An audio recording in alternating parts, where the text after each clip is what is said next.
All right, so this is a question that pops up all the time, and now that Texas and Oklahoma are coming into the SEC, we'll try our best right now to kind of go through who is left, if that, if you want to call it that, who remains that the SEC could add that would make sense, right? I mean, who makes sense to add that's out there? Because expansion is probably not done, and with everything that's going on in the Big 12 right now, I think we're not, over the next 20 years, there's still going to be some change in everything. Make sure if you're in Athens that you're going to Red Zone and on Clayton Street.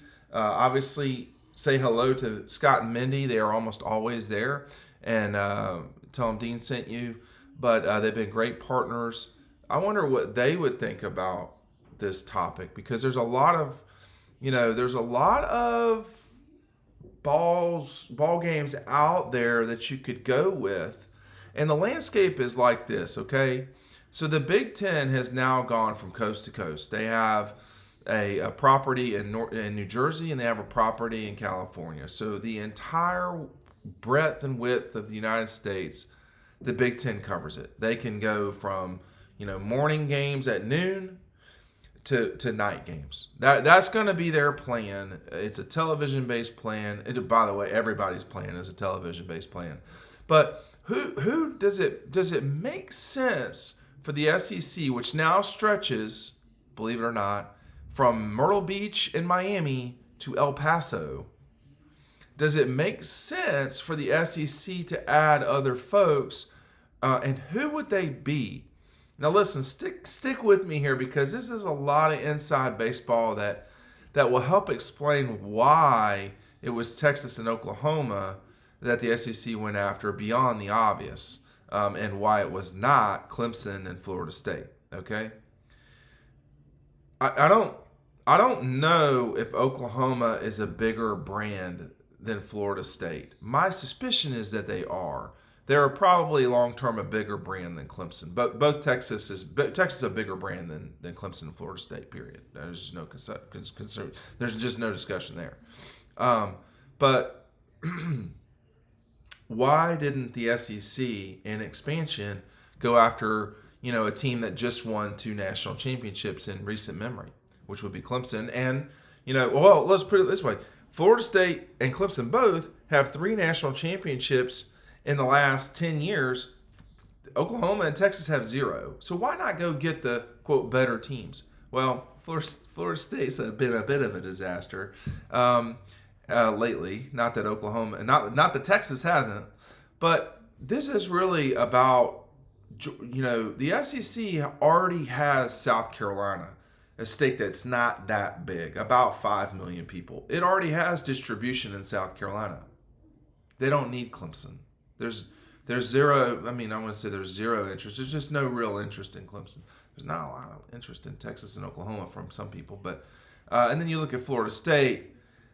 No, I mean, why would you want Florida State to come into the league?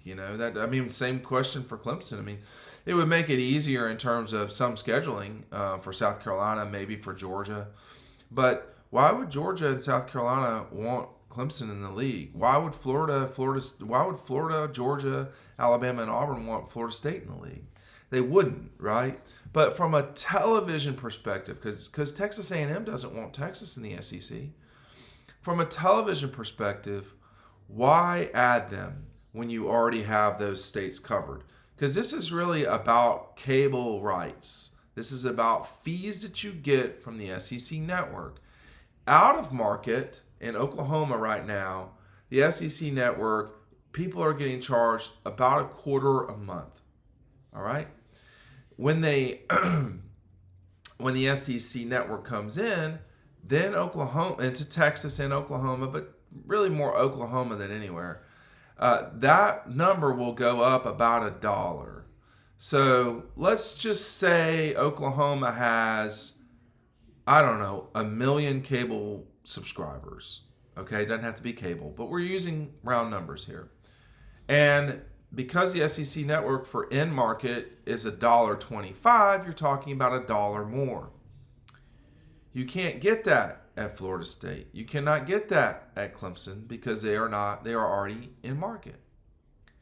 So, for the for the Sooners, we're suggesting that there are 1 million subscribers to cable in the state of Oklahoma. Those people will get on basic cable now, the Southeastern Conference Network. That means that the SEC will now net $12 million more a year. For Disney, they get to drop the $15 million that they were paying for the Longhorn Network and just pay it to Texas as a part of being in the SEC. Disney kind of saves money in that scenario. So by adding Oklahoma, you're adding $12 million per year. That's not $1 million per team, but the addition of Texas and Oklahoma also brings in NCAA basketball rights, more bowl game rights, as well as college football playoff. The addition of both those schools means, on average, the schools will benefit about $1 million per school just from adding Texas and Oklahoma from the SEC network and other ancillary things. The addition of those two schools, however, will bring into account a so-called window or a look-in. And that allows Disney and the SEC to say, okay, we're not ripping up this contract. The contract we have is in place. It is our contract. But we've just added 2 teams. Disney, do you want to take a look at our contract? We're acting in good faith here. We have another about 10 years to go on this contract. Disney probably says, yeah, we're going to, we'll be glad to pay you more for because we have these games. That is what will probably happen. That is not what will have to happen. So when you wonder, why did they go after those 2 schools and not, say, Clemson and Florida State? It's really about money at the end of the day, which is why I laugh when, for instance, Clemson's coach talks about player need and all this stuff. We've not talked about player need. I mean, we're not worried about the players. We're worried about the money. And the players are the way to get the money. So for Texas and Oklahoma to come in, you have bigger games, bigger brand name. No one cares about Georgia Tech. No one cares about Clemson, South Carolina. These are games that do not matter. Games that matter are Georgia, Texas, Texas, Oklahoma, Texas A&M, Oklahoma, Florida, Oklahoma, Alabama, Texas, Alabama, Georgia, Oklahoma. That's the third most watched game. It might not be the third. I need to go back, but it's a top 5 game ever. Was Georgia, Oklahoma, and not ever, but in the college football playoff era, the third most watched game was Georgia, Oklahoma. That's what they're paying for, and that's what they're going to get. So it allows the SEC to set its schedule, etc. So who would benefit? Who would make sense to come in? Well, I've used Clemson and Florida State as an example. Right now, they are not the right fit, okay? There's a lot of reasons why right now they're not the right fit. The bulk of that has to do with the ACC. The SEC is not going to fool around with the ACC's contract with Disney, okay? This is a lot more complicated than saying, oh, Disney can just let them go. Not if Boston College, Virginia Tech, Syracuse, Miami, and others have anything to say about it. They will sue the SEC, they will sue Disney, they will sue the schools. It will be a royal mess. It's not worth it. So we're talking about 10 years down the road, who would make the most sense to come into the SEC? To me, immediately, North Carolina. Immediately. Why? Well, there's no bigger brand in the ACC than North Carolina. There's just not. I mean, we can talk about Florida State football, and we can talk about, Clemson football and Miami football, and that's great. And those are bigger brands in football. But in terms of brand, there's no bigger brand in the ACC than Carolina. Okay. The question is who makes them. And let me add this too. It's in a new state. It's in a state that the SEC network does not cover, and it is in a state that is the size of Georgia. Okay, you're not going to ignore that. The other state that is very similar to that, Virginia. Now, I don't know if Virginia and North Carolina could wiggle their way away. Okay, And what I mean by that is you've got NC State and you've got Virginia Tech. They're both in the ACC. Would it make sense for them to come to the SEC? I say, yeah, totally. But I don't know if that's what would actually happen at the end of the day, all right? The ACC has handcuffed themselves together, jumped off a ledge into some very deep water, and they have, anchors surrounding them.